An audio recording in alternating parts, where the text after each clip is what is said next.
Welcome back to my YouTube channel world literature. आज जो novel हम लोग डिस्कस करने वाले हैं वो है magic seeds by V S Naipaul. V S Naipaul का ये सेकंड नॉवल है। इससे पहले इनका नॉवल आया था हाफ आ लाइफ। तो ये जो नॉवल है मैजिक सीड्स, ये सीक्वल है इनके फर्स्ट नॉवल का, हाफ आ लाइफ का। तो उसको भी थोड़ा सा डिस्कस करेंगे ताकि हमें जो है वो कॉन्सेप्ट आ जाए कि इन्होंने प्रीवियस नॉवेल्स में क्या डिस्कस किया था और आज का जो टॉपिक है हमारा मैजिक सीड्स, इसमें इन्होंने क्या डिस्कस किया है। सीड्स को 2004 में पब्लिश करवाया गया था। इसको वी एस नायपॉल ने पब्लिश करवाया था और उसके बाद नॉफ ने इसको यूएस एंड यूके में जो है वो इसको पब्लिश करवाया गया। इस नावल की जो सेटिंग है वो इंडिया है, यूरोप है, बर्लिन एंड लंदन, और इसमें अफ्रीका भी आ जाता है। तो ये सारी कुछ इंपॉर्टेंट इसमें सेटिंग्स हैं जो आएंगी हमारे नावल में। उसके बाद अगर हम लोग अपने राइटर की बात करें तो इनकी बर्थ हुई थी 17 अगस्त 1932 में। इनकी डेथ हुई थी 11 अगस्त 2018 में। ब्रिटिश राइटर थे और इन्होंने फिक्शन और नॉन फिक्शन इंग्लिश में दोनों ही लिखे हैं। उसके बाद इनके जो अर्ली नॉवेल्स हैं वो कॉमिक थे, वो भी बहुत ज़्यादा फेमस थे, जो कि ट्रिनिदाद में इन्होंने उसकी सेटिंग रखी थी।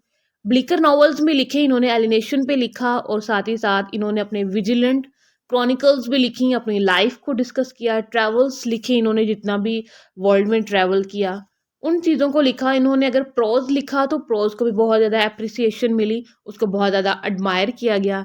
लेकिन इनके बारे में एक बहुत ज़्यादा इंपॉर्टेंट बात कि ये जो भी टॉपिक्स उठाते हैं वो ऐसे टॉपिक्स उठाते हैं जिनकी कंट्रोवर्सी बन जाती है। इस वजह से बहुत ज़्यादा ये फेमस है। ये हो गया हमारे राइटर का इंट्रोडक्शन। अब आते हैं अपने मेन नॉवल की तरफ। मैजिक सीड्स जो कि आज का हमारा नॉवल है, उसको डिस्कस करने से पहले बहुत ज़्यादा इंपॉर्टेंट है, क्योंकि ये जो नॉवल है ना मैजिक सीड्स, ये वहीं से स्टार्ट होता है जहाँ पे इनका जो प्रीवियस नॉवल आया था हाफ अ लाइफ, वो एंड होता है। क्योंकि उसका भी प्रोटैगनिस्ट वही है और हमारी जो आज का नॉवल इसका भी प्रोटैगनिस्ट वही है। जो हमारा प्रोटैगनिस्ट हाफ अ लाइफ में चीज़ों को फेस कर रहा था, उन्हीं चीज़ों को वो फेस मैजिक सीड्स में भी कर रहा है। तो हाफ अ लाइफ में एक्चुअली में हमारा एक प्रोटैगनिस्ट था जिसका नाम था विली चंद्रन। अभी जो विली है ना, इसकी जो माइंड की जो स्टेबिलिटी है वो ठीक नहीं है। मीन्स के स्टेबिलिटी इस तरह से ठीक नहीं है कि जब आप पोस्ट कलोनियल वर्ल्ड में होते हो, मतलब कि आप ऐसे कंट्रीज में रह चुके होते हो जहाँ जहाँ पे कोलोनाइजेशन हो चुकी हो, उनको कोलोनाइज्ड किया गया हो, तो वहाँ पे जो आइडेंटिटी क्राइसिस हैं वो होते हैं। तो विली के साथ भी वही हुआ है। अब विली जो है जिस कंट्री में भी जाता है उसको जो खुद की आइडेंटिटी है वो नहीं मिलती। अगर वो अफ्रीका में था वहाँ पे उसको अपनी आइडेंटिटी को फाइंड आउट करना था। फिर लंदन गया, वहाँ पे भी उसको स्टेबिलिटी नहीं मिली। बर्लिन आया तो बर्लिन में कुछ उसको थोड़ी सी स्टेबिलिटी मिलती है। और उसके बाद अगर हम लोग इंडिया में उसके आने की बात करें तो वहाँ भी उसको ऐसा लगता है कि मैं जो खुद को है, मैं अपनी जो आइडेंटिटी है उसको लॉस्ट कर रहा हूँ, या फिर मैं खुद को जो है वो लॉस्ट कर रहा हूँ किसी ना किसी चीज़ में। उसकी जो खुद की आइडेंटिटी है, रियल जो वन होती है, रियल सेल्फ जो है वो खुद की, वो उसको फाइंड आउट नहीं कर पा रहा है। तो हाफ अ लाइफ में यही होता है। वो सबसे पहले अपने फादर से डिस्कस करता है कि मेरा जो नाम है वो एक राइटर के नाम पे क्यों रखा गया है।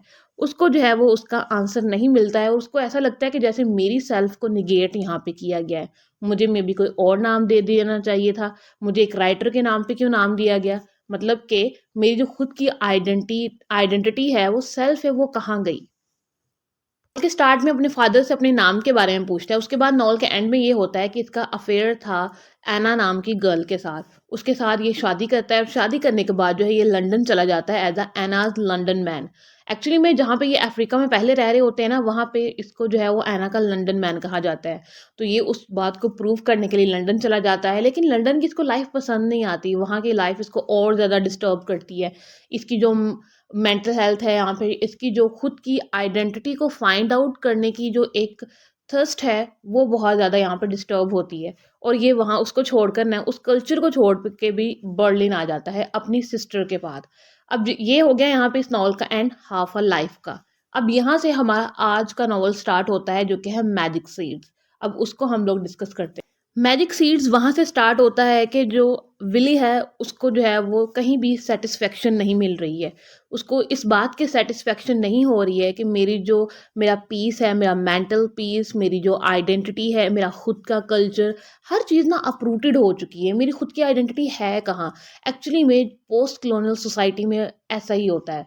पोस्ट कॉलोनियल सोसाइटी में आपको बहुत ज़्यादा जो है वो आइडेंटिटी क्राइसिस होते हैं। आपको समझ ही नहीं आ रहा होता आप एक्चुअली में हैं क्या और आप जो कर रहे हैं आपका पर्पस क्या है वो करने का। आप बिल्कुल ही एमलेस हो जाते हैं, आप बिल्कुल ही जो है वो एक अपनी ही आइडेंटिटी पे जो है ना वो शक करना स्टार्ट कर देते हैं। एक ऐसा लंबा पीरियड ग्लूमी टाइम पीरियड गुजारने के बाद अब ये बर्लिन में अपनी सिस्टर सरोजनी के साथ रहना स्टार्ट कर देता है। अब यहाँ पे आके काफ़ी बर्लिन में रिलैक्स्ड है। अफ्रीका में जो इसने बहुत ही एक ग्लूमी टाइम पीरियड गुजारा उसके अगर हम लोग कंपेयर करें तो बर्लिन में ये बहुत ज़्यादा हैप्पी है। लेकिन ये कुछ अरसे बाद इसको फिर से अगेन रियलाइज़ होना शुरू हो जाता है कि विली ने क्या ऐसी कंस्ट्रक्टिव चीज़ अपनी लाइफ में की है या फिर उसका एम क्या था लाइफ में, उसने क्या अचीव किया है, जो भी इसने अभी तक अपनी लाइफ गुजारी है उन सब में। और क्या अब जो बर्लिन में ये आ गया है और बर्लिन में आके अब जो इसकी नेक्स्ट लाइफ होगी, क्या उसमें ये अपनी आइडेंटिटी को फाइंड आउट कर सकेगा? क्या ये अपने एम्स को सेट कर सकेगा? या फिर इसका जो लाइफ का पर्पज़ है ये उसको फाइंड आउट कर सकेगा? ये सारे क्वेश्चंस अभी भी इसके माइंड में हैं विली के। अभी भी इसके माइंड में वो सारे क्वेश्चंस हैं कि मैं एक्चुअली में जो अफ्रीका में लंदन में इसके साथ हुआ था इन प्रीवियस नॉवल कि अभी भी उन सब चीज़ों का जो इसके ऊपर मेंटल प्रेशर है वो है। बट ऑब्वियसली जो बर्लिन है वो एक न्यू प्लेस है, वहाँ पे इसको नई अपॉर्चुनिटीज़ मिलेंगी, इसकी न्यू प्रोमिसेस हैं, न्यू इसके ड्रीम्स हैं। अब देखते हैं वो फुलफिल होते हैं कि नहीं। इस पॉइंट पे इसकी सिस्टर सरोजनी जो है ना वो इसको गुरिल्ला मूवमेंट के बारे में बताती है कि ये जो मूवमेंट है ना एक्चुअली में ये इंडिया में चल रही है, ये एक रेवोल्यूशनरी मूवमेंट है। और इस रेवोल्यूशन का जो पर्पस है वो ये है कि इंडिया के अंदर जो लो क्लास है ना उनके साथ जो इनजस्टिस होता है उसको जो है वो हमेशा के लिए ख़त्म करना है। और इसीलिए जो गुरिल्लाज है ना ये मूवमेंट कर रहे हैं। और इस टाइम पे ये जो विली होता है वो डिसाइड करता है कि मैं भी जो हूँ ना वो इस जो मूवमेंट में पार्ट लूँगा और जो लो क्लास को ख़त्म करने का ये जो एक डिसीजन लिया है ना गुरिल्लाज ने, मैं उनको सपोर्ट करूँगा। 20 ईयर्स के बाद जो है ना वो इंडिया जा रहा है। बर्लिन से इंडिया की इसकी जो जर्नी है ना वो स्टार्ट हो जाती है। इंडिया ये पहुंच जाता है, गुरिल्लाज को ये ज्वाइन भी कर लेता है, वहाँ पे जाके ये एक जंगल में रहना स्टार्ट कर देता है। वहाँ पे जो भी जितने भी मेंबर्स हैं उनके साथ ये अब ऑब्वियसली अपनी पर्सनैलिटी को शेयर करता है, मतलब कि खाना पीना रहना सब कुछ शेयर हो रहा है उनके साथ। अब जो विली है, अब जब वहाँ पे रहता है गुरिल्लाज के साथ तो जो कम्युनिस्ट गुरिल्लाज हैं उनसे एब्जर्व होना स्टार्ट हो जाता है। मे बी उनके बारे में इसको कुछ ऐसी बातें पता चली हों कि इनकी जो मूवमेंट है वो बिल्कुल प्योर मूवमेंट नहीं है। ये जो लो क्लास को जो ख़त्म करना चाहते हैं मे बी इसके बिहाइंड कोई और पर्पस हो। तो इस वजह से ये यहाँ से भी इसको ना एब्जॉर्ब होना स्टार्ट हो जाता है, यहाँ पे डिसइल्यूजनमेंट होना स्टार्ट हो जाता है विली का। पर्पसलेस लाइफ जो है ना वो और एक रिस्की लाइफ इस जंगल में गुजारी। विली को देन ना रियलाइज़ होना स्टार्ट हो जाता है कि मैं जो हूँ ना वो अपनी आइडेंटिटी को कहीं ना कहीं खो रहा हूँ। कि जो मेरी खुद की आइडेंटिटी है अब वो इन गोरिल्लाज के साथ रहते रहते अब वो भी कहीं ना कहीं जो है वो मिक्सअप हो गई है। मतलब कि एक मल्टी कल्चर में जब रहता है ना इंसान तो खुद की जो आइडेंटिटी है उसको फाइंड आउट करना बहुत ज़्यादा जो है वो डिफ़िकल्ट हो जाता है।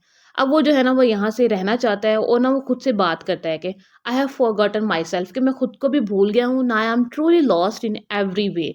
कि मैं अब पूरा का पूरा ना इन मल्टी कल्चर्स में, इन गुरिल्लाज में, ये जो मूवमेंट है इसमें खो गया हूँ। Don't know what lies ahead और बिहाइंड, कि मेरे माइंड में क्या है या फिर मेरे पीछे क्या है मुझे इस बारे में कुछ नहीं पता है। My only cause now is to survive to get out of this.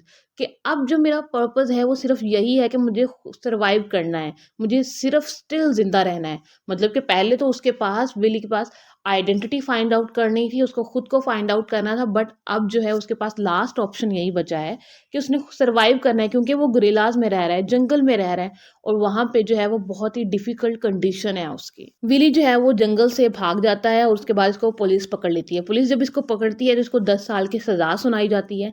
इसकी सिस्टर सरोजनी और इसका एक फ्रेंड है रॉजर, जो कि इसकी मुलाकात इससे लंदन में हुई थी, वो एक लॉयर है। तो ये दोनों मिलकर इसके लिए काम करते हैं और इसको जो है ना वो 6 मंथ के बाद ही जो है ना वो जेल से रिहाई मिल जाती है। ये वापस आ जाता है, वापस आने के बाद इसको जो है वो लंदन में रहने की वजह से फिर से ये अगेन जो है वो क्वेश्चन करना स्टार्ट कर देता है विली। विली क्वेश्चन करता है कि मैंने पूरी लाइफ जो है वो अपनी रूट्स को ढूंढने में लगा दी, कि मेरा जो पर्पज़ है, मेरा एम है इस वर्ल्ड में वो है क्या। फिर विली कहता है कि it is the one thing I have worked at all my life, कि ये एक ही चीज़ है जिस पे मैंने पूरी लाइफ जो है वो काम किया। Not being at home anywhere, मैं जहाँ भी गया मुझे लगा कि मैं अपने घर पे नहीं हूँ, बट लुकिंग एट होम, कि मतलब कि मैंने पूरी लाइफ़ अपनी रूट्स को ढूँढने में लगा दी। मेरा जो ट्रू होम है, रियल होम है, उसको मैंने ढूँढने पे लगा दी। बट अभी तक जो है वो मुझे ना अपना रियल होम मिला, ना मुझे ट्रू आइडेंटिटी मैं अपनी फाइंड आउट कर सकी। लाइफ में कोई मैजिक, कोई मिरेकल नहीं हुई है, बट हिस्ट्री जो है वो अगेन एंड अगेन रिपीट होती रही। जैसे अफ्रीका से ये गया लंदन, लंदन से बर्लिन, बर्लिन से इंडिया एंड अगेन लंदन आ गया। और इसकी जो पर्सनैलिटी है वो हमें क्या दिखाती है कि फ्रेगमेंटेड कल्चर्स और साथ ही साथ डिस्प्लेस्ड पॉपुलेशंस। तो इसकी आइडेंटिटी से हमें ये सारा कुछ मिलता है, और यहाँ पे जो हमारी स्टोरी है वो ख़त्म। इस नॉवल का अगर टाइटल को हम लोग डिस्कस करें तो हमें यहाँ पे 2 पॉइंट्स मिलते हैं। सबसे पहले जो गुरिल्लाज़ मूवमेंट थी वो एक नाकाम या फिर एक फेल्ड मूवमेंट थी, क्योंकि एक रेसलेस सोसाइटी को क्रिएट करना बहुत ज़्यादा डिफ़िकल्ट है। और सेकंड, कि जो एक पर्सन है वो खुद की आइडेंटिटी को जब फाइंड आउट करता है, उसका जो रियल होम है वो उसको फाइंड आउट करता है, तो वो बिल्कुल वैसे ही है जैसे कि एक यूटोपियन ड्रीम हो कि मेरा जो पर्सनल होम हो या फिर मेरी पर्सनल आइडेंटिटी है, वो एक्चुअली में क्या है, इसकी जो सर्च है वो एक फेल्ड रिसर्च थी। तो विली की जो सर्च है ना वो बिल्कुल वैसे ही है जो उसकी सेल्फ की सर्च थी कि मैं खुद की आइडेंटिटी को फाइंड आउट करूं, वो वैसे ही है जैसे कि क्राई फॉर मून, क्योंकि मून को कोई हासिल तो कर नहीं सकता ऑब्वियसली। जो मून है वो बहुत दूर है, और इसी तरह से जो हमारी खुद की आइडेंटिटी है। था आज का हमारा लेक्चर। तब तक वीडियो को लाइक और शेयर, चैनल को जरूर सब्सक्राइब कर दीजिएगा। Thanks for watching my channel.